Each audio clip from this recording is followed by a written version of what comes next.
एक गांव में एक बूढ़े आदमी की मौत हो गई। उसके बेटों, सगे संबंधी और गांव वालों ने मिलकर उसके अंतिम यात्रा की तैयारी की। उसकी अर्थी तैयार की गई और उसे शमशान की ओर लेकर जाने लगे।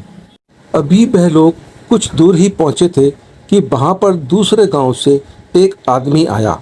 उसने उस अर्थी को लेकर जा रहे 4 आदमियों में से एक के पैर पकड़ लिए और सबसे कहने लगा कि यह आदमी जो मर चुका है, उसने मुझसे 10 लाख रुपए उधार लिए थे और जब तक मुझे पैसे वापस नहीं मिल जाते मैं अर्थी को आगे जाने नहीं दूंगा।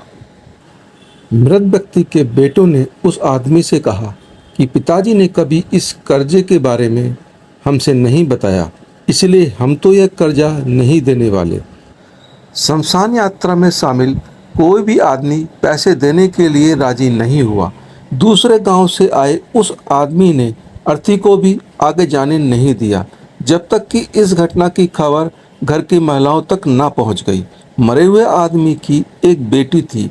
जब उस तक यह खबर पहुंची तो उसने एक पल भी ना सोचते हुए अपने सारे जेवरात और कीमती वस्तुएं लेकर वहां पर पहुंच गई और उस आदमी को वह सारी चीज़ें देते हुए बोली, आप इन चीज़ों को बेचकर पैसे ले लीजिए, अगर कुछ कम पड़ेंगे तो वह भी मैं आपको धीरे धीरे लौटा दूंगी, लेकिन मेरे पिताजी की यात्रा को मत रोकिए। इस घटना को देखकर सारे गांव वाले दंग थे।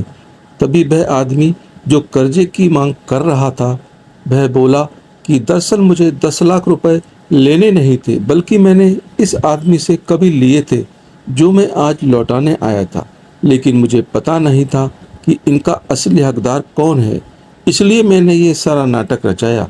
मैं जान चुका हूँ कि मरे हुए आदमी का सच्चा हितैषी न उसके बेटे हैं न उसका भाई, बल्कि उसकी बेटी है, इसलिए यह सारे पैसे मैं उसके हवाले करता हूँ और अपने कर्जे से मुक्त होता हूँ। इस घटना से उसके बेटों के, भाइयों के और बाकी रिश्तेदारों के सर शर्म से झुक गए। इसलिए हमेशा दुआ करना कि हर किसी को एक बेटी जरूर हो, क्योंकि बाकी सब तो माता पिता की दौलत को अपना समझते हैं, लेकिन बेटियां माँ बाप को ही अपनी दौलत समझती हैं। दोस्तों, ये कहानी आपको कैसी लगी कमेंट करके ज़रूर बताएं।